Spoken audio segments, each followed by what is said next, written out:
আসসালামু আলাইকুম। আহ সবাইকে জেনেসিস আউটলের পক্ষ থেকে স্বাগতম। আমি আপনাদের সাথে আজকে আলোচনা করব ডায়াবেটিসের ম্যানেজমেন্ট নিয়ে। বেসিক্যালি ডায়াবেটিসের আমার মনে হয় বাংলাদেশে না, সবচেয়ে বেশি ম্যাল ট্রিটমেন্ট ডায়াবেটিস নিয়ে হয়।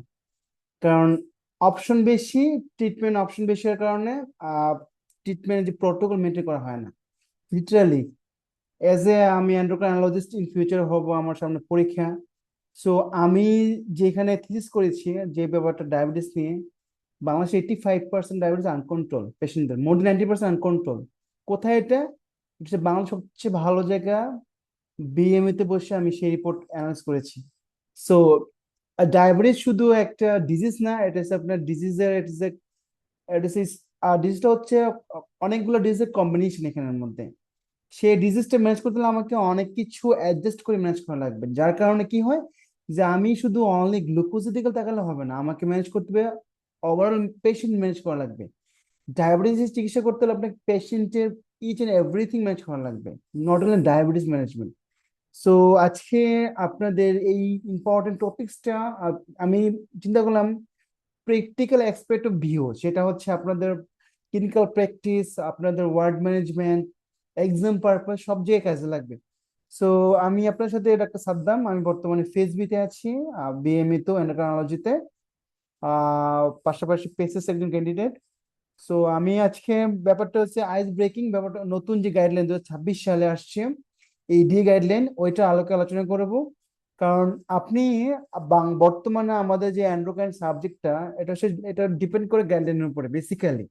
কারণ প্রচুর পরিমাণে রিসার্চ হয়, প্রচুর পরিমাণে এই রিসার্চ হওয়ার কারণে নিউয়ার ট্রিটমেন্ট অ্যাভেলেবেল হয়ে যায়।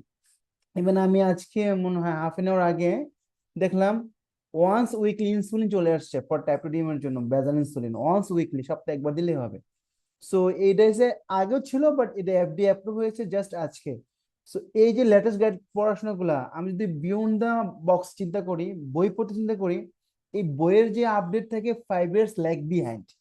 কারণ আপনার বইয়ের যে নলেজটা ইমপ্লিকেশন করা হবে, যেটা ইমপ্রিন্ট করা হবে, সেটা আসতে মিনিমাম 5 ইয়ার্স পরে সেটা আসবে। বই মানে কি, it's a commission reference basically. কারণ আমরা যে রিসার্চ গুলো করা হয়ে থাকে ওয়ার্ল্ড ওয়াইড, সেগুলোকে বলা হয় আরসিটি। আরসিটি থেকে তৈরি মেটা অ্যানালাইসিস, মানে হচ্ছে অনেকগুলো আরসিটি নিয়ে আলোচনা করে ওইগুলো অ্যানালাইজ করা হয়, করার পরে সেখান থেকে তৈরি হয় গাইডলাইন। তো বাংলা বর্তমানে ওয়ার্ল্ডে সবচেয়ে বড় গাইডলাইন যেটা বলা হয় রোবস্ট গাইডলাইন, সেটা ADA guideline for diabetes management. কারণ এইখানে প্রত্যেকটা গাইডলাইনে একদম মানে প্রত্যেকটা জিনিসেই এখানের মধ্যে আসলে যা লিখে আছে, আসলে আর বাইরে আপনি আসলে আমাদের কিছু বলার থাকে না। তবে সবচেয়ে কপাল খারাপ যে আমাদের বাংলাদেশ পেশেন্টদের, ওদের যে গাইডলাইন ম্যানেজ অনুসারে আমাদের কস্ট অনেক বেড়ে যাবে, এবং সেটা করতে পারলে খুবই ভালো ছিল। কারণ দেখেন, ডায়াবেটিস একটা রোগ, যে রোগটা হচ্ছে যখন আপনার ডায়াবেটিস ধরা পড়ে, হ্যাঁ, টাইপ 2 ডায়াবেটিস অথবা type 1 diabetes, average life expectancy আপনার মেল পেশেন্টের 6.5 ইয়ার্স রিডাকশন হয়ে যায় অটোমেটিকলি। মানে আপনার যে বায়োলজিক্যাল এজ যেটা আছে বর্তমানে, যদি আপনার টাইপ 2 ডায়াবেটিস থাকে, তাহলে আপনার +6.5 অ্যাড করতে হবে আপনাকে। সো আপনার এইজিং প্রসেসটা বাড়ায় দেয় আমাদের শরীরের মধ্যে। আর ফিমেলে অ্যাভারেজ 4.5 এর মতো গড়ায় কমে যায়, মোটামুটি 10 ইয়ার্স এর মতো আপনার গড়ায় কমে যায়, হ্যাঁ। সো এই জিনিসটা কিন্তু যাদের আর্লি ডায়াগনোস করা ডায়াবেটিস, তাদের ক্ষেত্রে আরো বেশি, অ্যাভারেজ 10 ইয়ার্স এর মতো কমতে পারে লাইফ এক্সপেক্টেন্সি। কেন কমবে? এটা কারণ আপনার যে এইজিং প্রসেসটা বাড়ায় দিচ্ছে ডায়াবেটিস। কারণ advance glycolysis and product, age, advance glycation and product, এগুলো আমাদের বিভিন্ন জায়গায় জমা হয় যখন আমাদের এই স্কিন এইজিং থেকে শুরু করে আমাদের মাইটোকন্ড্রিয়াল ড্যামেজ সবকিছু হয়। সো এই মেটাবলিক ডিজিজটাকে যদি আপনি সিরিয়াসলি না ট্রিট করেন, পেশেন্টের লাইফ এক্সপেক্টেন্সি কমে। তাছাড়া এই মাল্টিপল যে কোমরবিডিটি গুলো আছে, স্পেশালি হচ্ছে ধরেন আপনি আমাদের দেশে পেশেন্ট গুলো ডায়াবেটিস গুলো ধরা পড়ে জানেন তো, পেশেন্ট গুলো বেসিক্যালি আসে একটা ইনফেকশন নিয়ে, একটা একটা উইকনেস নিয়ে আসছে, একটা পেশেন্ট স্ট্রোক নিয়ে আসছে, এমআই নিয়ে আসছে, তার পায়ে গা হয়েছে, gangrene, or patient has food infection, তখন আমরা মূলত বুঝতে পারি যে পেশেন্ট হ্যাজ ডায়াবেটিস ছিল।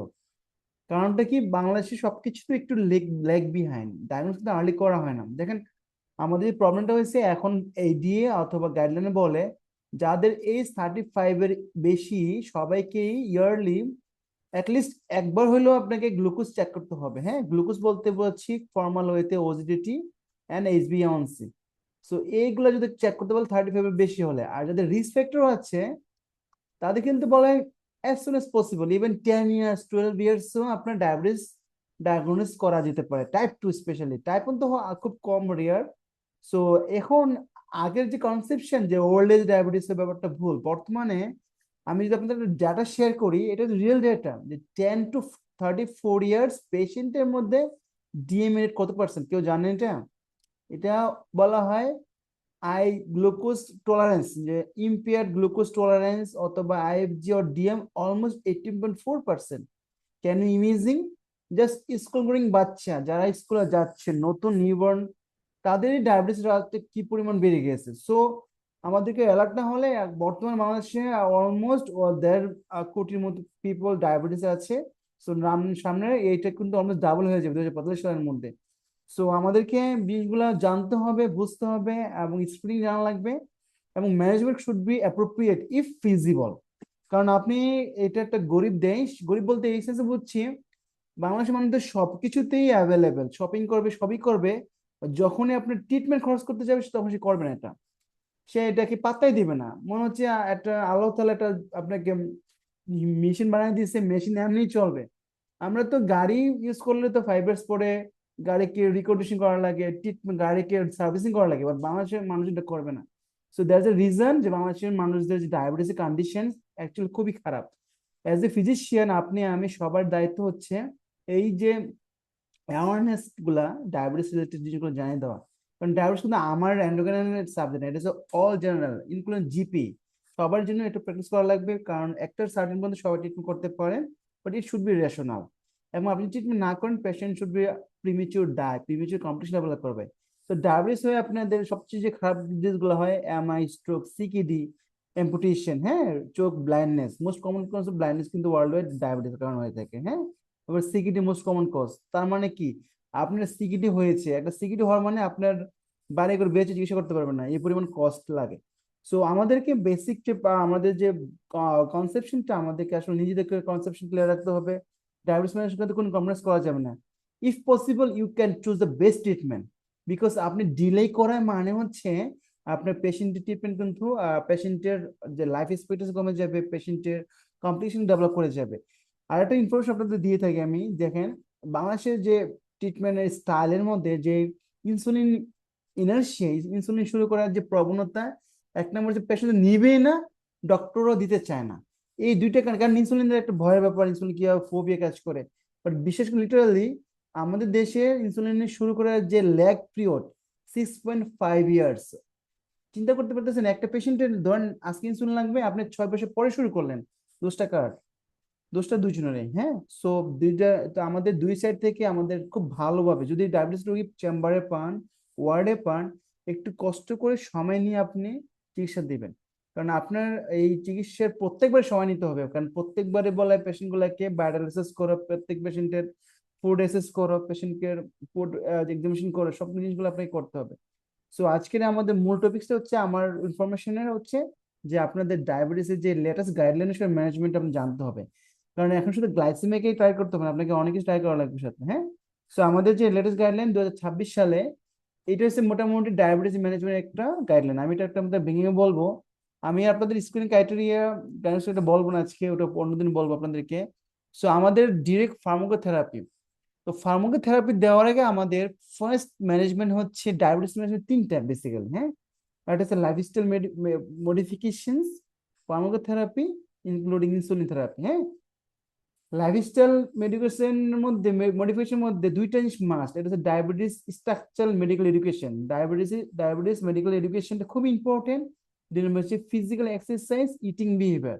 কারণ আপনি একটা পেশেন্টের হোলিস্টিক ম্যানেজমেন্ট দেওয়ার আগে আপনাকে রোগের নেচার, রোগের কন্ডিশন না বললে রোগীটা মানবে না আপনার, লিটারালি। শুধু আমাদের ড্রাগ ট্রিটমেন্ট, এখানের মধ্যে আপনাকে সময় দিতে হবে। ওয়ার্ল্ডে কিন্তু ডায়াবেটিস রোগীর যদি মানে ধরেন ইউকে আর আপনি যদি অন্য কোনো কান্ট্রি প্র্যাকটিস করেন, মানুষকে সবচেয়ে বেশি যে রোগের ফিজিশিয়ান ভয় পায় ডায়াবেটিস। কারণ একটা ডায়াবেটিস রোগী আপনার কাছে আসা মানে 30 মিনিট সময় দিতে আপনাকে মিনিমাম, কারণ এত জিনিস আপনাকে দেখা লাগবে এর মধ্যে। তো সেক্ষেত্রে আমাদের অ্যাটলিস্ট 10 মিনিট সময় দিতে হবে আমাদের, ঠিক আছে? তাহলে ডায়াবেটিস অ্যাটলিস্ট পেশেন্টের ইনিশিয়ালটা ধারণা হবে। তো এখানে বেসিক্যালি হচ্ছে আমাদের প্রথম যে কাজটা করতে হবে যে diabetic structural medical education support, এটা হচ্ছে হেলদি লাইফস্টাইল বিহেভিয়ার। এটা আমরা সবাই জানি, বাট আমরা কেউ মানি না, নিজেরা মানি না। এখানের মধ্যে সবচেয়ে ইম্পর্টেন্ট যে diabetes self education and support. অনেক অ্যাপ পাওয়া যায় বর্তমানে।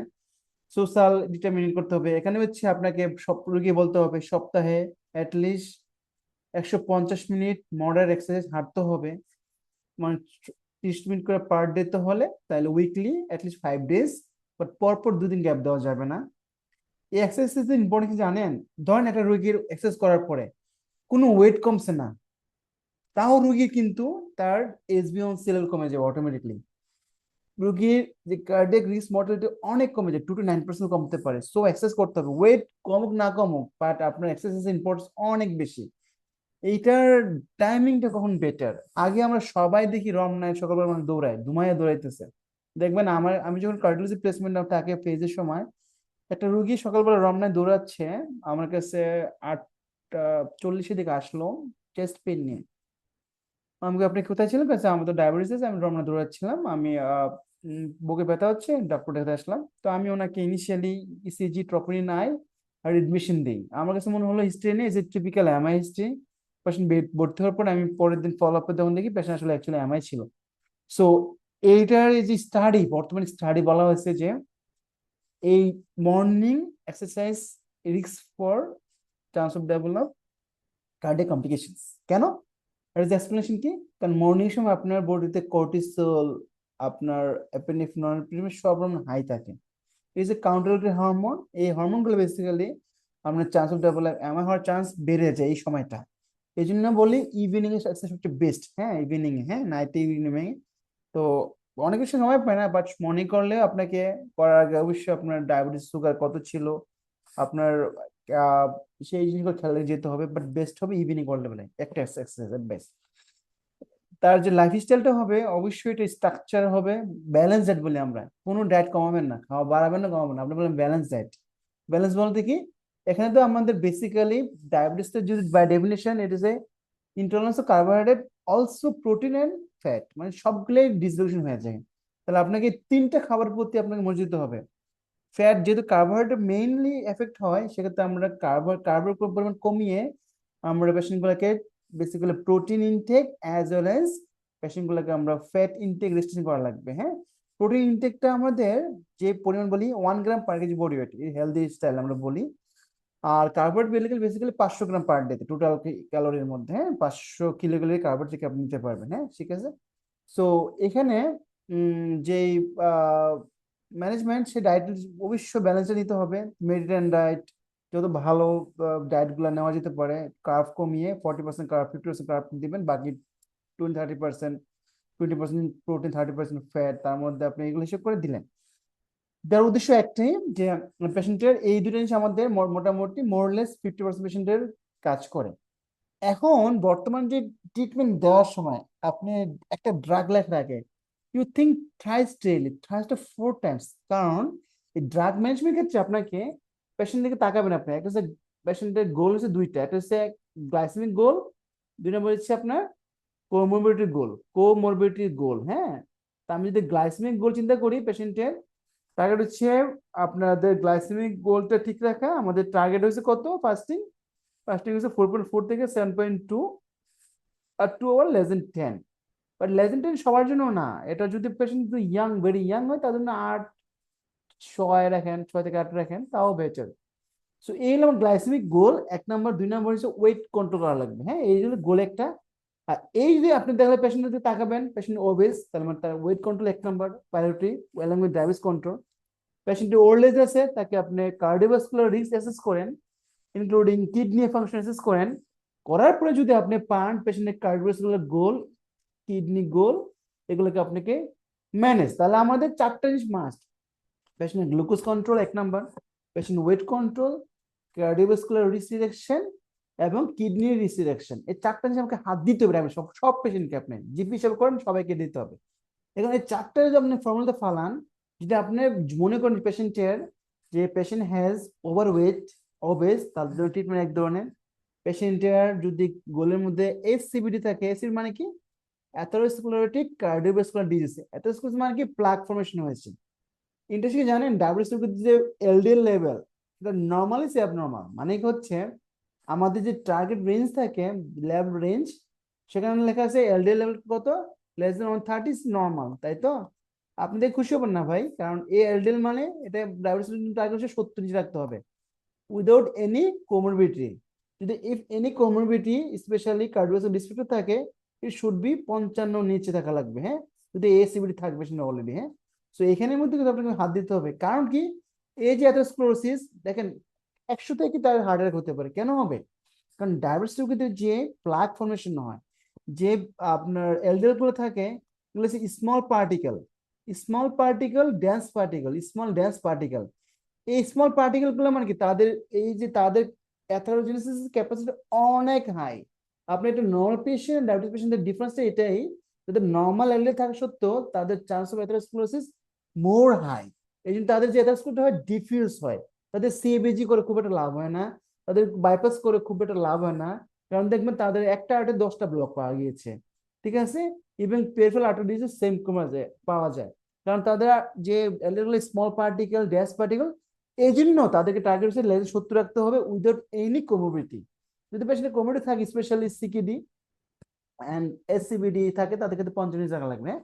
সো আমাদের একটা জিনিস এসসিবিডি থাকে, এসসিবিডি মানে ধরেন আপনার পেশেন্টের করোনা একটা ডিজিজ আছে, পেশেন্টের অলরেডি পেশেন্টের আনস্টল অ্যাঞ্জেনা ছিল, স্ট্রোক আছে, টিআই আছে, এগুলো হচ্ছে এসসিবিডির পার্টে চলে আসবে, হ্যাঁ। আচ্ছা, অথবা আপনার indicator of the high risk SCBD মানে হাই রিস্ক কারা, যদি পেশেন্টের এজ 55, হ্যাঁ, সাথে হচ্ছে মেজর কার্ডিওভাস্কুলার রিস্ক ফ্যাক্টর। কি কি হতে পারে? একটা হচ্ছে ওবেসিটি, এটাকে বললাম ওয়েট আছে একটা, 2 নম্বর হচ্ছে হাইপারটেনশন, 2 নম্বর, 3 নম্বর হচ্ছে ডিসলিপিডিমিয়া যেটা আমরা পড়লাম একটু আগে, 4 নম্বর হচ্ছে পেশেন্টের ডিসলিপিডিমিয়া ওবেসিটি হাইপারটেনশন, স্মোকার, হ্যাঁ, স্মোকার, হ্যাঁ। তাহলে এই ফ্যাক্টরগুলো থাকা মানে is indicate patient as high risk CVD. যদিও age 40-55 plus diabetes plus additional 2 risk factor থাকে এখান থেকে, তাহলে patient indicate patient has high risk CVD. তাহলে এটা একটা ইম্পর্টেন্ট, অথবা এই সিভিটি করলেন এটা একটা ইম্পর্টেন্ট, যে কোনো একটা এসিভিটি অলরেডি এস্টাবলিশড হার্ট অ্যাটাক হয়ে গেছে, তাদেরকে আমরা সেকেন্ডারি প্রিভেনশন দিব, হ্যাঁ। আর তাদেরকে আমরা প্রাইমারি প্রিভেনশন করবো আমরা। তাহলে প্রিভেনশনের ওয়ে কি, দুইটা ওষুধ আমাদের হাতে আছে। একটা হতে পারে আমার হাতে আইদার জিএলপি-1 অ্যাগনিস্ট অথবা SGLT2 ইনহিবিটর, ঠিক আছে, দুইটাই ভালো ড্রাগ। তবে যদি মেজ বলে আমরা ট্রাম আছে, মেজ মানে হচ্ছে মেজর অ্যাথেরোস্ক্লেরোসিস কার্ডিওভাস্কুলার ইভেন্ট যদি পেশেন্ট হয়ে থাকে, তাহলে জিএলপি-1টা চুজ করাই ভালো এখানের মধ্যে। অথবা SGLT2 ইনহিবিটর ইউজ করতে পারেন আপনি, অসুবিধা নাই। যদি এটা ইউজ করার পরে পেশেন্টের গ্লাইসেমিক কন্ট্রোল অ্যাবাভ থাকে, তাহলে এটা জাস্ট প্লাস করে দিবেন। তার মানে আমি কিন্তু এখানে কখনই ম্যাটফর্মের কথা উচ্চারণ করিনি, কিন্তু আমি 1 নম্বর ড্রাগে কালকে আমি একটা আপনাদের পোস্ট দিয়েছিলাম যে আসলে ম্যাটফর্ম রোলটা কোথায় কোন জায়গায় দাঁড়িয়ে গেছে, তাহলে আমাকে তাদেরকে প্লাস অ্যাড করে দিব, হ্যাঁ।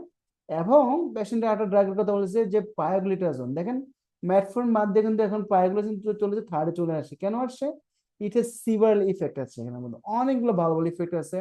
এটা আপনার ইনফ্ল্যামেটরি কন্ডিশন কমায়, diabetes is inflammatory condition, obviously inflammatory condition, এটা কমানোর জন্য আমাদের পায়োগ্লিটাজোন বেস ড্রাগ, ভালো ড্রাগ, যাতে এটা হচ্ছে লিভারের চর্বি কমায়, মানে ম্যাশ কমায়, এমএসএলডি কমায়, সেজন্য পায়োগ্লিটাজোন লো ডোজে দিতে পারেন আপনি 3 নম্বর আগে সময়ের মধ্যে। ওকে, এখন আসেন আপনাদের পেশেন্টের অলরেডি হার্ট ফেলিওর আছে, কনফার্ম বাই বায়োভেজাল প্রেপস আছে, পেশেন্টের রে জেবিপি আছে, টেনরেপ্টামেগালি আছে, অথবা শর্ট পিএনডি আছে, অর্থোপনিয়া আছে, তাহলে অথবা প্রোবিএনপি লেভেল হাই আছে পেশেন্টের, অথবা ইকোতে দেখলেন রিজনাল ডিসকাইনেসিয়া, অথবা পেশেন্টের ডিসিএম আছে, তাহলে all are part of heart failure.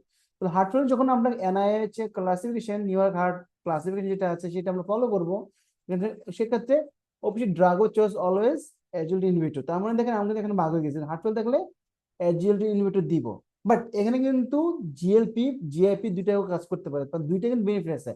এই পেশেন্ট গুলা দেখেন, এইখানে এই ক্যাটাগরি পেশেন্ট গুলা, পেশেন্টের ব্লাড সুগার দিকে তাকানোর দরকার নেই আমার, irrespective blood sugar level you can start either GLP or GLP GIP agonist, আর হচ্ছে SGLT ইনহিবিটর দিয়ে দিবেন ইরেসপেক্টিভ ব্লাড সুগার লেভেল, কারণ this are normal glycemic drug, euglycemic drug, তারা হাইপোগ্লাইসেমিক নর্মালি করে না, এবং তাদের ক্ষেত্রে আপনার হার্ট অ্যাটাকে প্রিভেনশনাল বেনিফিট আছে, রিকারেন্ট হসপিটাল রেট কমাইছে, হার্টের মধ্যে ভালো বেনিফিট আছে, সেক্ষেত্রে আমাদের এই জিনিসগুলো আমাদেরকে ইউজ করতে হবে, হ্যাঁ। এখন পেশেন্ট সিকিউরিটি আছে ধরেন, হ্যাঁ, সিকিউরিটি কিভাবে ডান্স করি আমরা, আর এটা করতে পারেন eGFR level less than 60 milli ml per minute per meter square, 2 consecutive sample থাকা লাগবে, পরপর 2 বার থাকা লাগবে, মোর দেন 3 মান্থ থাকতে হবে। মানে আজকে এটা করলেন 3 মাস পরেও 60 নিচ্ছে, তার মানে কনফার্ম সিকিউরিটি। অথবা পেশেন্ট হ্যাজ অ্যালবুমিনিউরিয়া। হ্যাঁ, মানে এটা কি জিনিস? এটা হচ্ছে আমরা এসিআর, এটা একটা টেস্ট আছে আপনার চেম্বারের মধ্যে, লিখবেন স্পট এসিআর। এসিআর যদি মোর দেন 3 মিলিগ্রাম বা পায়, হ্যাঁ, তো এই ক্ষেত্রে আমাদের যেহেতু এসিআর দিয়ে কিন্তু এসিআর কিন্তু আপনার দিয়ে সিকিউরিটি ডায়াগনোস করা যেতে পারে, কারণ সিকিউরিটি ডায়াবেটিস ক্ষেত্রে দুটো ডায়াগনোস করতে পারে, ইজিএফআর অথবা এসসিআর। কারণ কারো ক্ষেত্রে যদি অলরেডি পেশেন্টের ক্রিয়েটিনিন 2 আছে, পেশেন্ট তাদের সিকিউরিটি অলরেডি আছে, অ্যালবুমিন দিয়ে কিন্তু আর্লিয়েস্ট ফার্স্ট করা যেতে পারে। যদি এসসিআর মোর দেন 3 পাই, আমরা পরপর 3টা টেস্ট করব 6 মাসের মধ্যে, 2টা পজিটিভ পাই, তাহলে indicate patient has DKD. DKD ক্ষেত্রে যদি থাকে, সেক্ষেত্রে আমাদের সবচেয়ে বেস্ট ড্রাগ হচ্ছে এজিএলটি ইনহিবিটর। ঠিক আছে, সো এখানের মধ্যে সিকিউরিটির সাথে আমাদের পেশেন্টের একটা এজিএলটি ইনহিবিটর দিব। কাদের দিব? যাদের ইজিএফআর 20 বেশি আছে, সবাইকে পাবে সে। আর অথবা তাদের সাথে জিএলপি অনেক কিন্তু রোল আছে, তার মানে দেখেন দুইটা কিন্তু ভাই ভাই পাশাপাশি ঘুরতেছে। ইট is a major paradigm shift কিন্তু এখানের মধ্যে হয়েছে ট্রিটমেন্টের মধ্যে, এখানের মধ্যে বেসিক্যালি। কারণ আগে যে আমরা লাফালাফি করতে মেটফর্মিন নিয়ে, সেগুলো দেখেন এই মুহূর্তে ওরা বলতেছে না। কারণ আপনাকে একটা পেশেন্টের লাইফ এক্সপেক্টেন্সি বাড়ানোর জন্য আমাদের হার্টের দিকে তাকাতে হবে, পেশেন্ট কিডনিতে তাকাতে হবে, পেশেন্ট ডিসলিপিডে তাকাতে হবে, এগুলো আমাকে দেখে তারপর ট্রিট করা লাগবে। তাহলে আমাদের এই পেশেন্ট গুলো আছে, এই যে তাহলে জিএলপিআর দেওয়ার ইনিশিয়াল হচ্ছে পেশেন্ট ক্যান ডায়ালিসিস পর্যন্ত পেতে পারে জিএলপি, অনেক কিছু অসুবিধা নেই। আর যেটা এজুল ইনহিবিটর 20 উপর, তাহলে তাদেরকে এড করে আমরা এজুল ইনহিবিটর ইউজ করতে পারবো। হ্যাঁ, সাথে এসি ইনহিবিটর এআরবি দিব। কারণ কি, দিস আর অ্যান্টি প্রোটিনারিক এজেন্ট, তাদেরকে সবাইকে এসি ইনহিবিটর এআরবি দিব। এসি ইনহিবিটর এআরবি দিলে আমরা 7 একটা দেওয়ার আগে একটা ইলেকট্রোলাইট করে নিব, কিটোন লেভেল দেখে নিতে হবে, তারপর 2 সপ্তাহ পর আবার চেক করতে হবে কিন্তু। হ্যাঁ, কারণ 30% উপরে হলে আমরা কিন্তু এসি ইনহিবিটর এআরবি ইউজ করে রিস্কি হয়ে যায়। হ্যাঁ, ওকে। এখন আমাদের আহ এই হলো আমাদের মোটামুটি কোমরবিডিটি গুলো আমরা দেখে নিলাম এখানের মধ্যে। 4টা কোমরবিডিটি দেখলাম। এখন ধরেন কোনো কোমরবিডিটি নাই, পেশেন্ট শুধু ওয়েট আছে, এক্সেস ওয়েট আছে, তো আমাদের টার্গেটটা কি? অ্যাচিভ করতে হবে ওয়েটটাকে। Target weight, ideal body wait.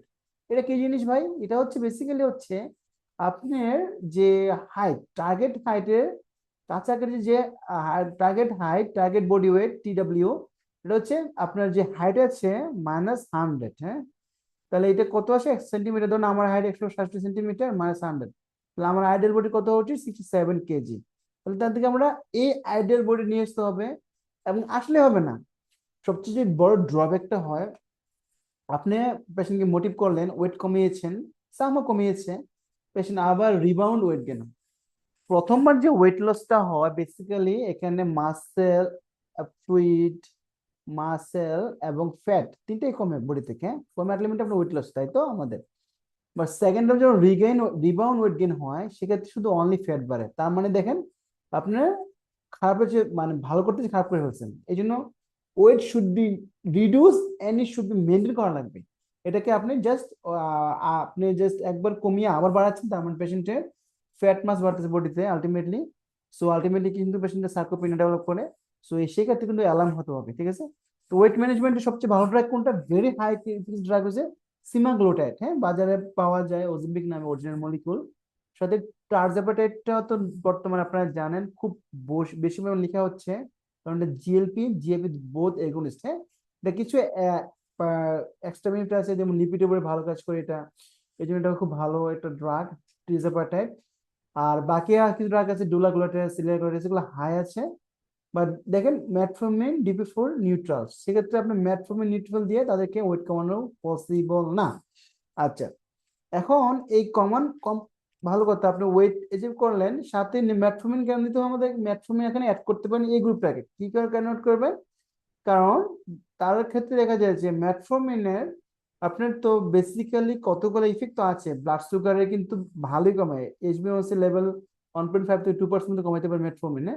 So metformin combination jalebi দিতে পারেন একসাথে।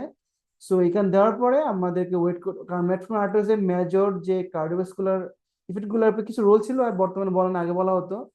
সো আমাদের বেসিক কাজটা হচ্ছে আমাদের আপনাদের ওয়েট লুজিং ড্রাগ দিতে হবে, সাথে metformin along with weight use করতে পারেন আপনার এখানে। হ্যাঁ, আর যে ড্রাগটার গ্লুকোজ লন এফিস দেখেন সবচেয়ে হাইকার, এটা হচ্ছে আপনার সিমাগ্লুটাইড, স্পেশাল হচ্ছে সিমাগ্লুটাইড, ডুলাগ্লুটাইড, এগুলো হাই। আর অথবা কম নিতে পারেন আপনি ওরাল মেটফর্মিনের সাথে, অথবা ইনসুলিন নিতে পারেন। এটা কথা মনে রাখবেন, ইনসুলিন যদি ইউজ করেন তাহলে কিন্তু ইনসুলিন ডোজ কিন্তু 50% কম লাগে জিএলপির সাথে ইউজ করলে। এই জন্য ইনসুলিন আর জিএলপির সাথে একসাথে ইউজ করবেন, আপনারা কিন্তু ফলো করতে হবে, কারণ পেশেন্ট চান্স অফ হাইপোগ্লাইসেমিয়া হওয়ার চান্স বেশি থাকে, হ্যাঁ। আর আপনি যদি ভেরি হাইপোথিস তাহলে আপনি এগুলো ইউজ করতে পারেন, হ্যাঁ।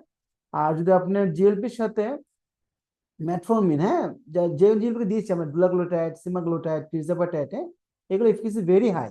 আর এগুলো ছাড়া যেগুলো ইউজ করলে, যেমন লিলাগ্লুটাইড ইউজ করলে এটা কিন্তু efficiency high but very high না। আর গ্লুকোজ লং এফেক্ট কিন্তু DP4 কিন্তু খুবই কম, 0.7 থেকে 1%, যেটা সবচেয়ে বেশি বাংলাদেশে ম্যানেজ করা হয়। মানে সবচেয়ে বেশি ইউজ করা হয় কিন্তু DP4 ইনহিবিটর, কারণ সবাই এটা লিখে বলে দুমাইয়া। আচ্ছা, এখন যদি গ্লাইসেম কন্ট্রোল না হয় তাহলে আমাদের ডোজ অ্যাডজাস্ট করে আবার আস্তে আগাতে হবে। এখন আমরা আর কি করতে হবে পেশেন্ট গুলাকে, একটা সমস্যা হয়েছে তার পেশেন্টের কমনলি কি থাকে, লিভার চর্বি থাকে, তার মানে কি বর্তমান নাম বলা হয় MSLD, আগে বলতো NFLD বলা হতো, হ্যাঁ। আগে বলতো লিভার ডিজিজ, এটা কিন্তু লিভার ডিজিজ হচ্ছে মেটাবলিক ডিজিজ, মানে it's part of endocrine disease. কারণ ইনসুলিন রেজিস্ট্যান্স হলে MSLD ডেভেলপ করে, ম্যাশ তো MSLD বলি আমরা, হ্যাঁ। তাহলে এখন ম্যাশ MSLD ডেভেলপ করলে কি, ম্যাশ ম্যাশ মানে কি বলেন তো? ম্যাশ মানে হচ্ছে বেসিক্যালি হচ্ছে, সরি, ম্যাশ মানে হচ্ছে,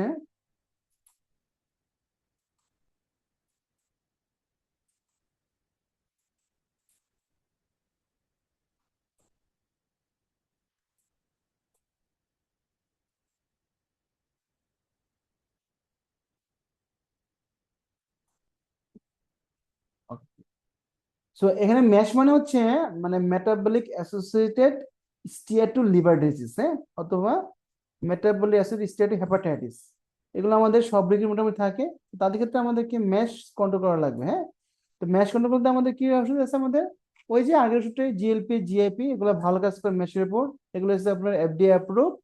আর বর্তমানে ড্রাগ আছে রেসমেরিট্রম, শুধু ম্যাশে কাজ করে। যেহেতু আমার টার্গেট ওয়েট কমানো, তাহলে আমরা প্লাস করবো অ্যান্টিডায়াবেটিক এজেন্ট হিসেবে ইউজ করবো জিএলপি জিআইপি, অথবা পায়োগ্লিটাজনও আছে আপনার হাতে। পায়োগ্লিটাজনের একটা ভালো ইফেক্ট হচ্ছে এটা ম্যাশ কমায়, লিভার চর্বি কমায়, but it has chance of develop weight gain. Weight gain খুব বেশিটা হয় না, বাট হয়। বাট সবচেয়ে বড় সমস্যা হচ্ছে ওল্ড এজ ইজ করাটা একটু রিস্কি হয়ে যায়। কেন? কারণ অস্টিওপোরোসিস হওয়ার চান্স বেড়ে যায়। কে অস্টিওপোরোসিস করে? সে যে অস্টিওব্লাস্ট গুলাকে কনভার্সন করে ফ্যাট টিস্যুতে কনভার্ট করে, এই জন্য অস্টিওব্লাস্ট অ্যাক্টিভিটি কমে যায়, দ্যাট ডেভেলপ অস্টিওপোরোসিস, হ্যাঁ। সেই জন্য আমাদের এই ওল্ড এজে একটু সতর্ক হতে হবে, পাগুলোতে না দেয় ভালো। ওকে, সাথে ইনসুলিন সাথে দিলে হার্ট ফেল তাহলে দেওয়া যাবে না, কারণ it chance of fluid retention, heart ফেলটাকে ইট ক্যান কজেস অ্যাগ্রাভেট করতে পারে। এই জন্য আমরা এই পাগুলোতে ওল্ড এজে দেখে শুনে use করতে হবে, ঠিক আছে। ওকে। আর যদি একেবারে MSL যদি লাস্ট পর্যায়ে হয় সিরিয়াস হয়, তাহলে ড্রাগ অনলি ইনসুলিন ইউজ করতে হবে আমাদেরকে, হ্যাঁ, ঠিক আছে। So, এই হলো আমাদের মোটামুটি ম্যানেজমেন্টের একটা প্রোটোকল। আমি আপনাদের এই স্লাইডটা দেখার উদ্দেশ্য একটাই, যে আপনাদের এই যে ধারণা না, কনসেপশনটা ক্লিয়ার করতে হবে আমাদেরকে, হ্যাঁ। সো এখানে আমাদের মধ্যে বেসিক্যালি আমরা এই জিনিসগুলো আমরা অলরেডি আপনাদের বলেছি। সো ইনশাল্লাহ আপনাদের এই লেকচারটা খুব ভালো করে মনে রাখতে হবে, কারণ আপনারা যদি ট্রিটমেন্টটা ঠিক মতো না দেন, পেশেন্ট লুজ হবে আলটিমেটলি, হ্যাঁ। আরটা হচ্ছে আপনি ট্রিটমেন্ট শুড বি স্ট্যান্ডার্ড। আপনি এই যে পুরান আদিকালে ট্রিটমেন্ট শুরু করবেন হবে না, কারণ আপনি পেশেন্ট ক্ষতি করবেন। কারণ যেখানে অলরেডি এস্টাবলিশ ট্রিটমেন্ট চলে আসছে, নতুন ট্রিটমেন্ট, সেখানে আপনি পুরনো ট্রিটমেন্ট করতেন কেন? এই দাবিতে কিন্তু আপনার থাকা লাগবে আলটিমেটলি, এটা কিন্তু আপনাকে জবাবদিহি করতে হবে। কারণ আপনি পেশেন্টের ক্ষতি করতে হবে না, আপনাকে অলওয়েজ স্ট্যান্ডার্ড প্রোটোকল আপনাকে অ্যাপ্লাই করতে হবে। আমি যখন ওপিডি তে বসি, পেশেন্টকে বলি আমার কাছে দুটো অপশন আছে, একটা হচ্ছে এমনি ট্রিটমেন্ট, একটা আমাদের আছে, একটা বাংলাদেশ ট্রিটমেন্ট আছে, আপনি কোনটা নিতে চান? তখন রোগী তো নিশ্চয়ই এমনি ট্রিটমেন্ট চাবে, তাই তো আপনাকে সেভাবে পেশেন্টকে কাউন্সিল করা লাগবে। তো পেশেন্টকে দোষ দিলে হবে না, নিজেকেও সেগুলো ব্যাপারগুলো বুঝতে হবে। ওকে, এবার আমরা আসি পরের স্লাইডটা, হ্যাঁ। আমরা টাইপ 1 ডায়াবেটিস খুব একটা পাই না আমাদের দেশে, 1% কম ডায়াবেটিস নাই ধরতে বলে। এগুলো যেগুলো Scandinavian country, specially Sweden, Finland, Norway, এগুলো বেশি পাওয়া যায়, কারণ তাদের দেশে অটোমেটিস বেশি তো, তাদের ক্ষেত্রে প্রিভিলেন্স অনেক হাই। বাট সুইডেন সবচেয়ে বেশি, হ্যাঁ। তো তাদের ক্ষেত্রে আমাদের কিছু যদি পেয়েও যায়, আমাদের যে কনভেনশনাল ইনসুলিন ছিল কি, রেগুলার ইনসুলিন, NPH, হ্যাঁ, ইন্টারমিডিয়েট ইনসুলিন গুলো ছিল, বাট এগুলো ইউজ না করে ভালো, কারণ risk hypoglycaemia chance weight gain করে, আলটিমেটলি কমপ্লেক্স ভালো না। সেক্ষেত্রে আমাদের ইনসুলিন চুজ করবো আমরা অলওয়েজ বেজাল প্লাস ইনসুলিন, হ্যাঁ। বেজাল প্লাস ইনসুলিন চুজ করে আপনার হিসাব খুবই সোজা। আপনি পেশেন্টের বডি হিসেব করেন 4 থেকে 0.5 milligram per KG body weight হিসেব করে 50% বেজাল আর 50% বোলাস ইনসুলিন করবেন। এটা হচ্ছে 3 ভাগে ভাগ করবেন, হ্যাঁ, এটা 3 ভাগে ভাগ করে after breakfast, before lunch, before dinner use করবেন, হ্যাঁ। তো এটা হচ্ছে আপনাদের মনে রাখতে হবে। বাট বর্তমানে যে একটা সমস্যা হয়েছে, টার্ম আছে ওভার ভেজালাইজেশন, টার্ম আছে। এটা কি জিনিস? কোনো পেশেন্ট যদি আপনার 0.5 মিলিগ্রামের বেশি, হ্যাঁ, ভেজালিন লাগে বডিতে, তাহলে ইন্ডিকেট ওভার ভেজালাইজেশন। এটা কিভাবে বুঝতে পারবেন? আপনার ভেজালিনের কাজটা, বেসিক কাজটা হচ্ছে কন্ট্রোল ফাস্টিং। তো আপনি ফাস্টিং কন্ট্রোল করছেন, but postprandial very high, more than 10 আছে, অত আপনার fasting control but SBMC level high, তাহলে indicate patient has over basalization indicate করতেছে। অথবা পেশেন্টের আপনার ব্যাড টাইম, হ্যাঁ, to morning blood sugar drop more than 50 milligram per dL, মানে হচ্ছে কত এটা, 54, তো মানে 2.8 এর বেশি যদি হয়, 2.89 এর কাছাকাছি যদি হয় ড্রপটা, তাহলে এই সিগন্যাল বলে ওভার ভেজালেশন। মানে কি, পোস্ট প্যান্ডেল হাই ছিল আপনার রাতের বেলা, বাট মর্নিং এ ড্রপ করেছে। কারণ আমাদের যদি রাতের বেলা টার্গেট ধরি, ব্যাড টাইমের সময় ব্লাড সুগার 6 to 8, ফাস্টিং করতো 7.2, তাহলে আমাদের এই ব্লাড সুগার কিন্তু এই 6 এর কাছাকাছি থাকা লাগবে। যদি দেখেন রাতের বেলা 10 ছিল, ফাস্টিং এ 5 হয়ে গেছে, ইস ইন্ডিকেট ওভার ভেজালাইজেশন, মানে আপনি বেশি বেশি দিচ্ছেন লং ইনসুলিন গুলা, সেটা করা যাবে না এটা, হ্যাঁ। এটা করলে পেশেন্টের ক্ষতি হয়, পেশেন্টের হাইপোগ্লাইসেমিয়ার চান্স বেড়ে যায়, ওয়েট গেইন হয় এই কাজ করলে। আর ভেজালাইজেশন নেচার কি, আপনি যত লো ডোজে যে পরিমাণ কাজ করে, হাই ডোজে তত কাজ করে না। সবচেয়ে ভালো কাজ করে 0.3 unit per KG body weight, হ্যাঁ। যখন 0.3 ইউনিট পেশিটা বাড়ান, তখন কিন্তু ডোজটা মোটামুটি ফ্ল্যাট হয়ে যায় এটার এই যে কাজটা। আর 0.5 এর উপরে মোটামুটি অলমোস্ট ফ্ল্যাট হয়ে যায়, তো এটাকে বাড়িয়ে লাভ নাই। আপনাদের সবসময় মনে রাখতে হবে, আমাকে পোস্ট প্রান্ডিয়াল লাইফ স্টাইল এগুলোর মধ্যে অ্যাডজাস্ট হতে হবে। এটা না বুঝলে অসুবিধা নেই, এটা দরকার নেই, জাস্ট মনে রাখবেন যে ফাস্টিং এর সাথে যদি রাতের বেলার ব্যাড টাইমের সুগারের যদি বেশি ড্রপ হয়, তাহলে এটা বুঝতে হবে যে আপনার পেশেন্টের মোস্ট লাইকলি পেশেন্টের এইটা হয়েছে ইন্ডিকেটে পেশেন্টের ব্যালেন্স বেশি ইউজ করতেছেন আপনি, হ্যাঁ? তাদেরকে আমরা মনিটর করবো, সিজিএম একটা মেশিন আছে, কন্টিনিউয়াস ব্লাড গ্লুকোজ মনিটরিং করতে পারি, এওসি করতে পারি, অথবা যদি আমাদের জন্য এসএমবিজি করতে পারি। এসএম মানে কি, সাব মনিটরিং ব্লাড গ্লুকোজ চেক করতে পারি, ঠিক আছে। সো এখানের মধ্যে আমাদের দুটো ইস্যু, তাদের দুটো ইস্যু হয়, একটা হাইপারগ্লাইসিমিয়া, তো হাইপারগ্লাইসিমিয়া হয়। যদি হাইপারগ্লাইসিমিয়া, তাদেরকে আমরা 10% কমাই দিব, 5 to 10%, হাইপার হলে 5 to 10% আমরা অ্যাড করবো, হ্যাঁ। অ্যাড করার পর আমরা দেখবো এই হাইপারগ্লাইসেমিয়া কখন হচ্ছে। যদি ফাস্টিং হাইপারগ্লাইসেমিয়া হয়, ফাস্টিং হলে আমরা কি করব, তাদেরকে বেজাল বাড়াতে পারি আমরা। আর যদি পোস্ট প্যান্ডেল হয়, তাহলে আমাদের পোস্ট প্যান্ডেল যেই লেভেলে পাচ্ছে সেখানে অ্যাড করবে, এটা বলে বেজাল প্লাস বলা হয় এটাকে, হ্যাঁ। ওকে, আচ্ছা, এটা হচ্ছে আরেকটা গাইডলাইন, নাইস গাইডলাইন। এটা আমরা যারা আমাদের যে এই সেশন নেওয়ার উদ্দেশ্য হচ্ছে, যারা এমআরসি ক্যান্ডিডেট, হ্যাঁ, এমআরসি এর প্রতি ফ্যাসিনেশন আছে, যারা মেডিসিন ক্লিয়ার করতেছেন, তারা তো বেসিক এখন যে বর্তমান সমস্যা হচ্ছে আমাদের পড়াশোনার যে লেভেল, সবাই অনেক পড়াশোনা করে। কারণ কি, এখন কি ডিজিজের প্যাটার্ন, ট্রিটমেন্ট অনেক বাস্ট। এক সময় ছিল ডিজিজের কারণ কি ইডিওপ্যাথিক লেখা ছিল, এখন ডিজিজের কজ বের হয়, ট্রিটমেন্ট নতুন আসতেছে। তো আমাদের অফুরন্ত অনেক বেশি পড়া লাগে। তো যাদের এই পড়তে গিয়ে মাথা গুলে যায়, অথবা যাদের পড়াশোনার প্রতি আরেকটু শার্প করতে চান, MRCP is a good choice আমি বলবো। কারণটা কি, এমআরসিপি শুধু দেশে বাইরে যাওয়ার জন্য না, আপনার একটা নলেজের যে সমৃদ্ধ, আপনাকে নিজেকে এনরিচ করার জন্য সবচেয়ে বেস্ট হচ্ছে MRCP.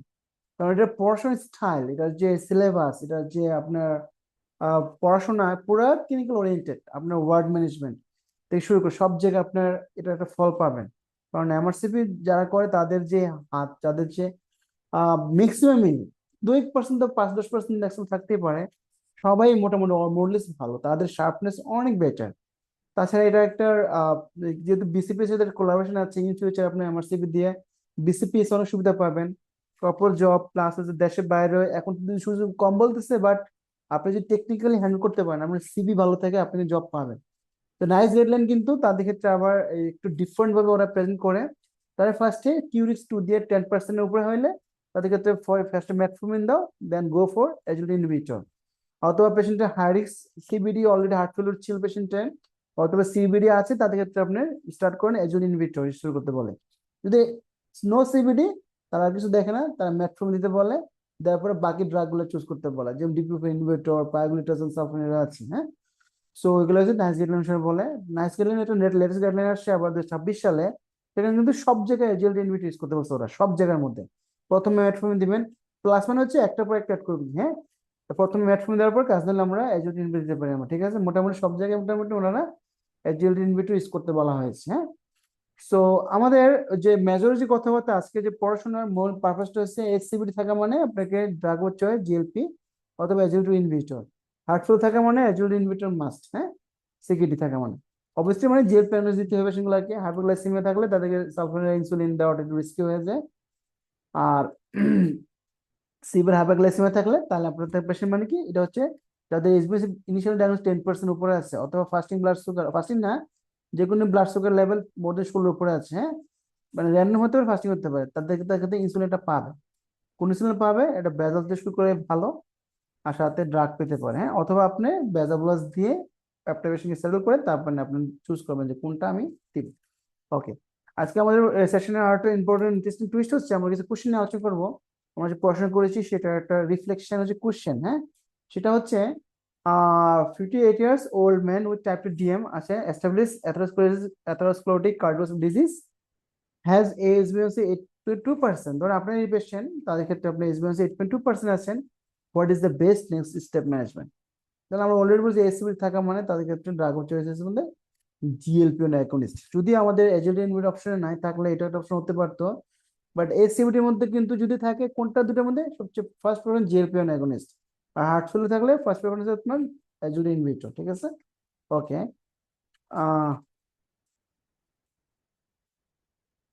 question number 2, 65 years old women with type 2 DM heart failure present with treatment of optimization এর হচ্ছে 8.5%। যেহেতু হার্ট ফেল বলেই দিয়েছে আপনাদের, সেক্ষেত্রে আমাদের ড্রাগ অফ চয়েসে অলওয়েজ অ্যাজিলিন ইনভিট্রো ইউজ করতে হবে, ঠিক আছে।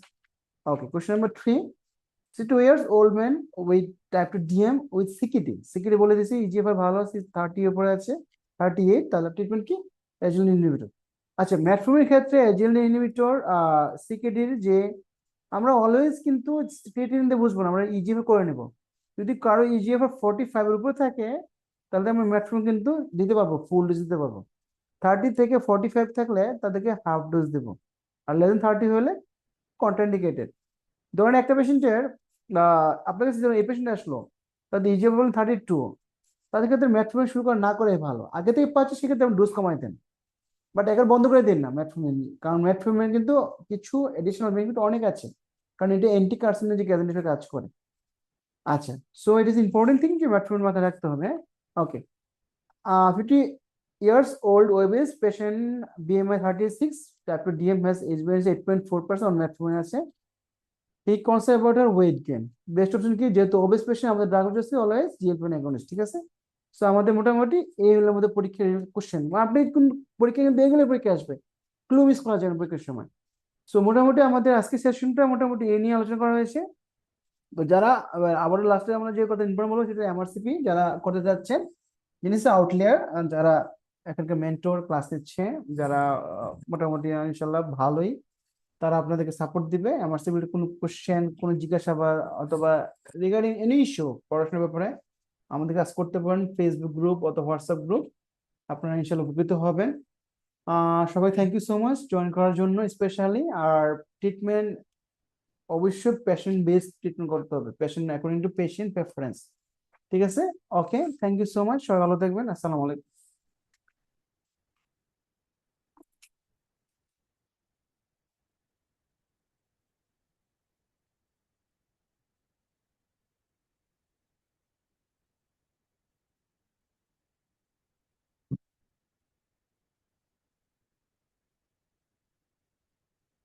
শেষ স্যার।